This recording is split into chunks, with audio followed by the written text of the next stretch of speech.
Subscribe to the channel and also press the bell icon to never miss an update from Endeavour Careers.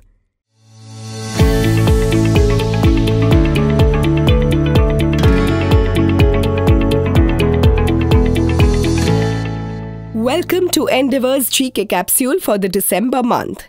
December was mostly dominated by political news.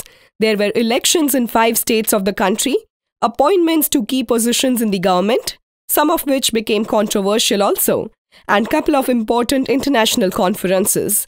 So let us look at the major news highlights of the month, starting with the first category, which is awards and recognitions.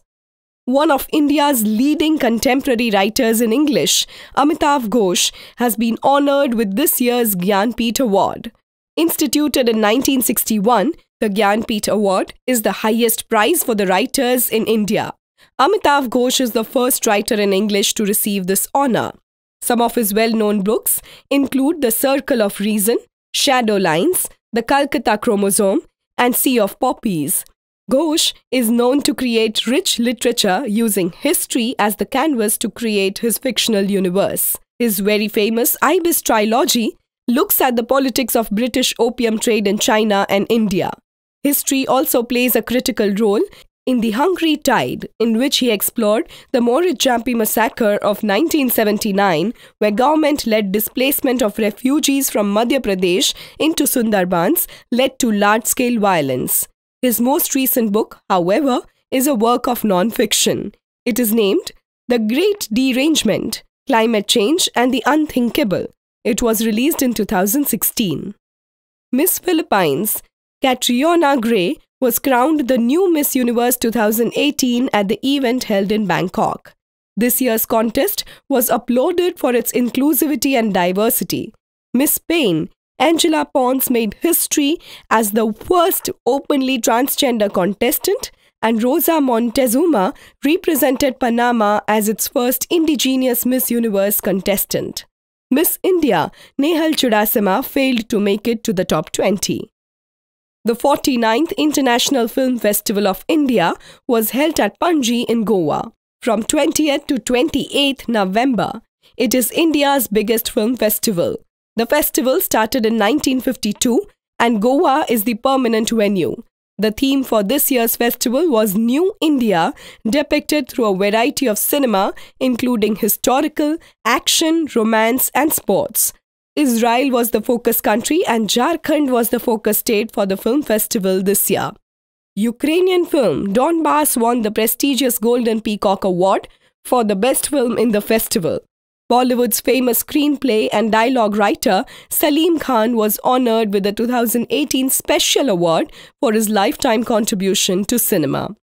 The next category is Persons in News. A day after Urjit Patel resigned abruptly, the Union government appointed Shaktikanta Das as the new governor of Reserve Bank of India.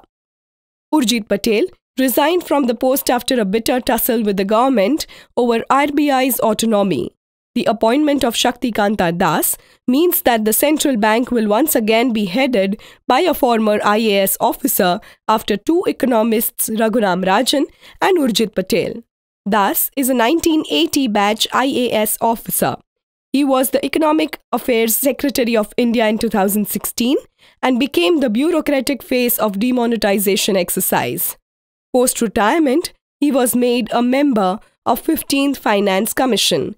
Currently, he also represents India at the G20 meetings. Senior IAS officer Sunil Arora took charge as the new Chief Election Commissioner of India. He succeeded O.P. Rawat, who retired in December. Election Commission of India is an independent body under Article 324 of Indian Constitution to ensure fair and free elections in the country. It is headed by a Chief Election Commissioner who has a term of 6 years or until they attain the age of 65 years.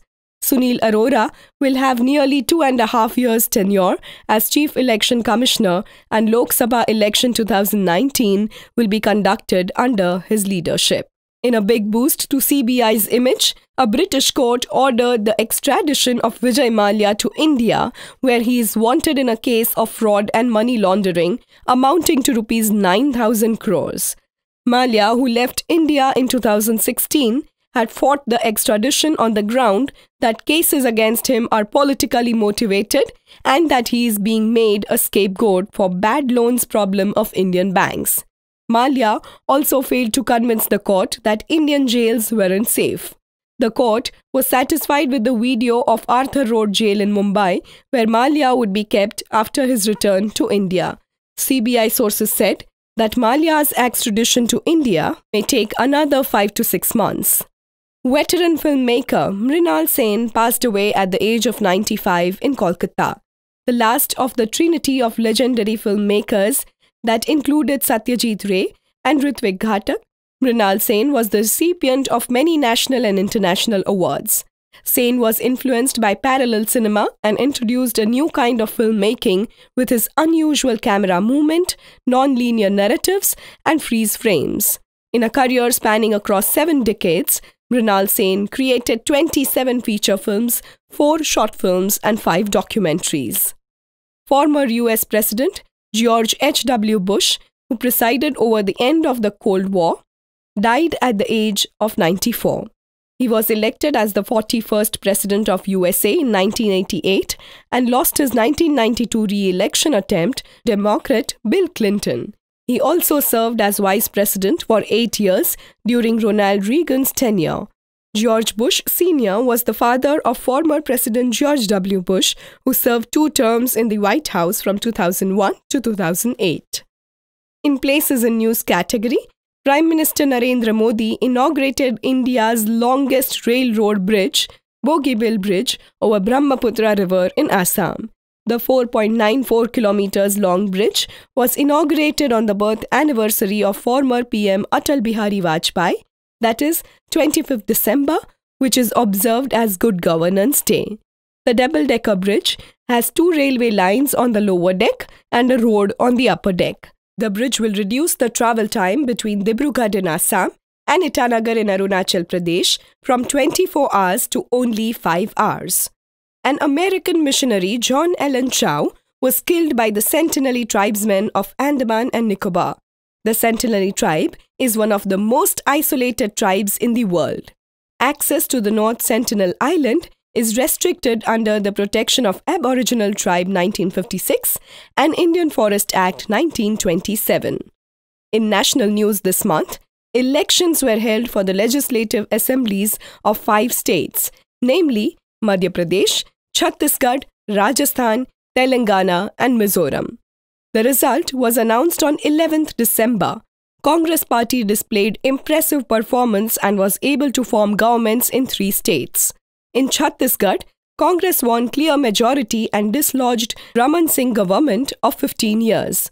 Bhupesh Baghel was appointed the Chief Minister of Chhattisgarh. In Rajasthan and Madhya Pradesh, Congress missed the majority mark narrowly, but was able to form governments with support from Samajwadi Party, Bahujan Samaj Party, and independent MLAs.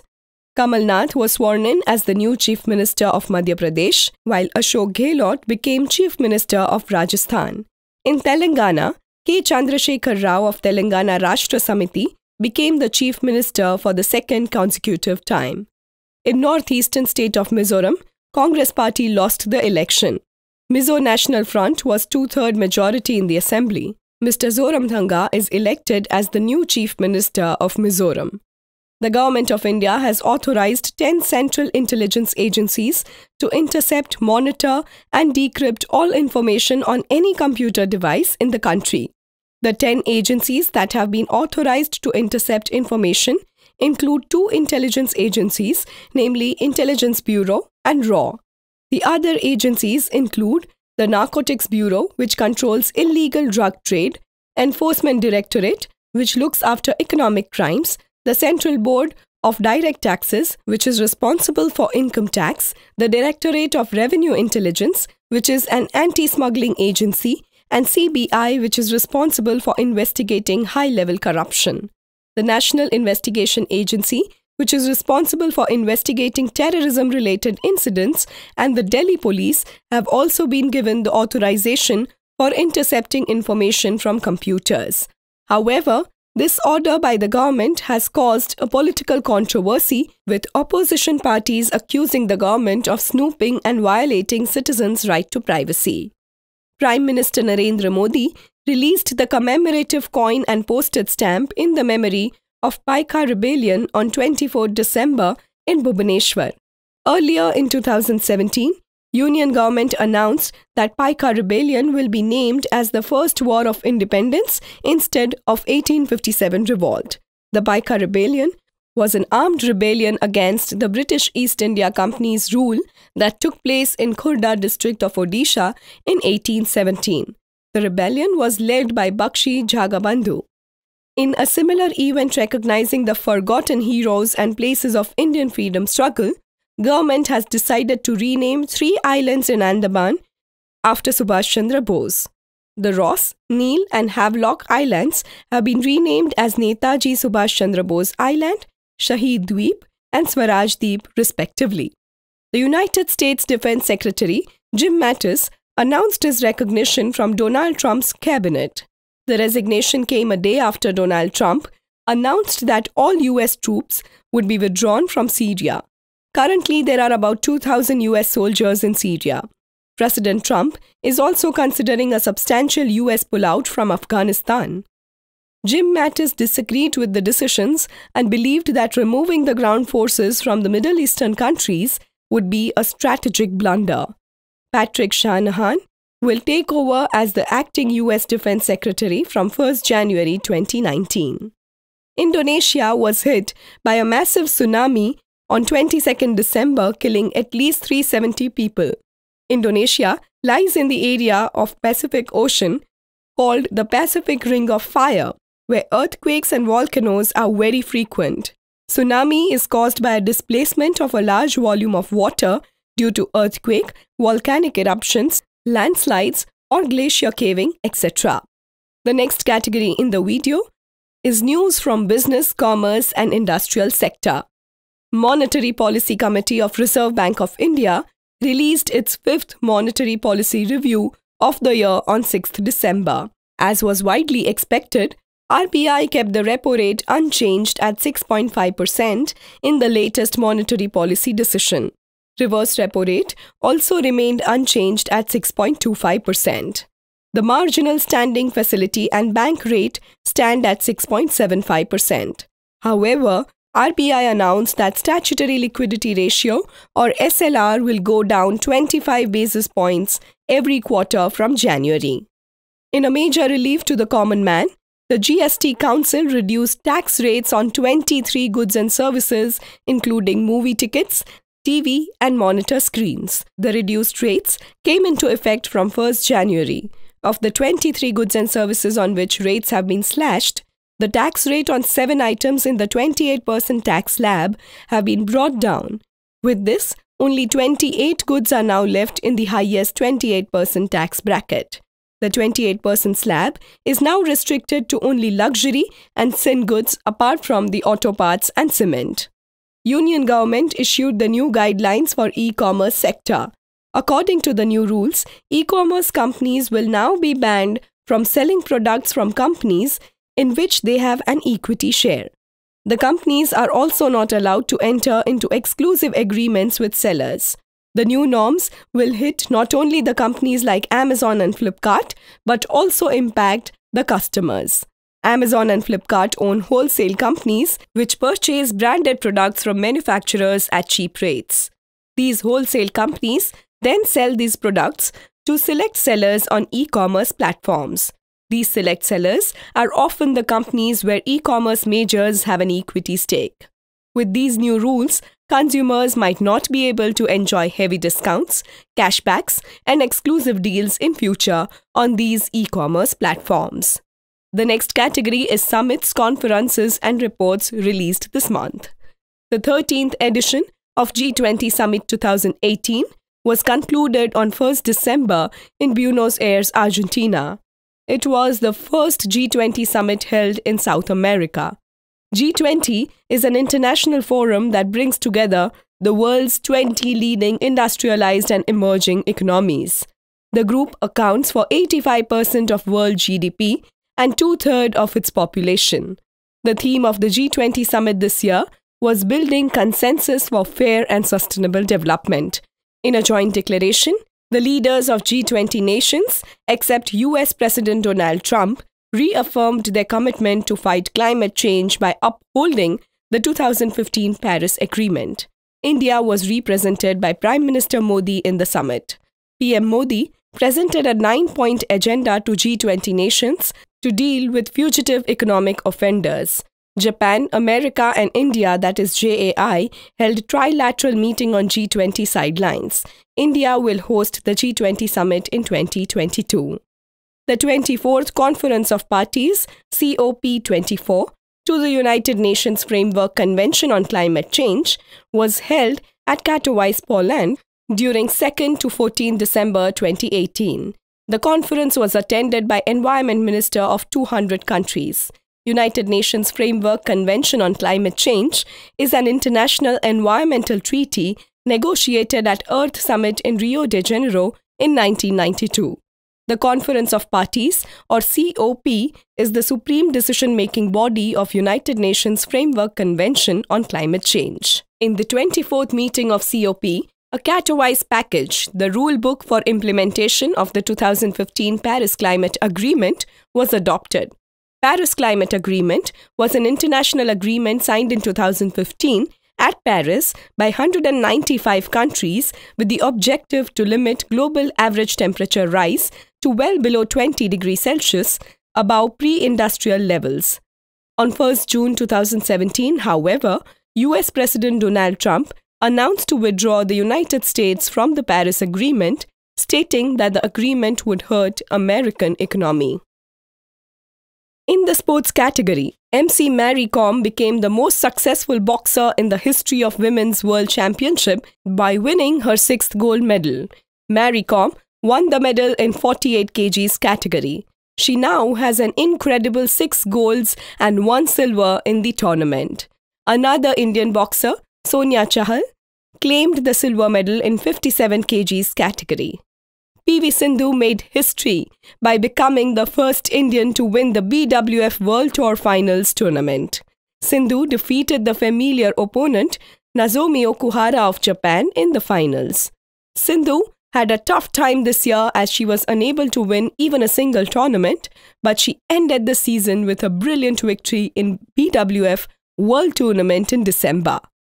The next category is Science and Technology. ISRO launched 2 communication satellites in the month of December, including India's heaviest and most advanced satellite GSAT-11. The GSAT-11 was launched by ISRO from the launching pad in French Guiana using Ariane 5 rocket. However, the second satellite, that is GSAT-7, was launched from Sriharikota using an indigenous rocket, GSLV F-11. The Union Cabinet has approved a budget of Rs 10,000 crores for the Gaganyaan project. The project aims to carry 3 astronauts into the space for a week. An advanced GSLV Mk3 rocket will launch these 3 Gaganauts from Sriharikota. The crew members will be jointly selected by the Indian Air Force and ISRO. ISRO will also launch 2 unmanned missions in December 2020 and July 2021 before the final mission in December 2021. NASA's new Mars lander, InSight, has set up its first instrument on planet Mars. The instrument placed is a seismometer. It is the first time that a scientific instrument has ever been placed on another planet's surface. InSight, or Interior Exploration using Seismic Investigations, Geodesy and Heat Transport, is a robotic lander launched by NASA in May 2018. Kaiga Atomic Power Plant of Karnataka has created a new world record functioning continuously without any interruption for more than 940 days. Kaiga Power Plant has 4 units of 220 megawatts, each operated by Nuclear Power Corporation of India. It is the 3rd largest nuclear power plant in India after Tarapur in Maharashtra and Rawatbhata in Rajasthan. In the end, let us look at some other miscellaneous news items. Indian Railways is building the country's first vertical lift bridge to connect Rameshwaram to mainland India. The bridge will have a 63-meter stretch which will lift up to allow passage to the ships and steamers. The new bridge will replace the existing 104-year-old Pamban Bridge.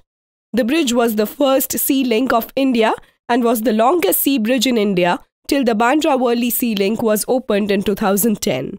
The bridge is situated in a very challenging location with world's second most corrosive environment after Florida and an area prone to high-velocity cyclones. Nagaland becomes the first northeastern state to launch single emergency number 112 under the Emergency Response Support System or ERSS. This single number 112 will connect to police, fire, health and other helplines. Earlier, Himachal Pradesh had become the first Indian state to launch the single emergency number 112. The Justice Verma Committee, in the backdrop of Nirbhaya incident in 2012, suggested for the implementation of the Emergency Response Support System, which is ERSS. With this, we have come to the end of this video. We hope you like the coverage of topics in our monthly GK capsule. Kindly drop in your suggestions in the comment box. Do also watch our other video lectures. Happy learning! Happy 2019! Thank you.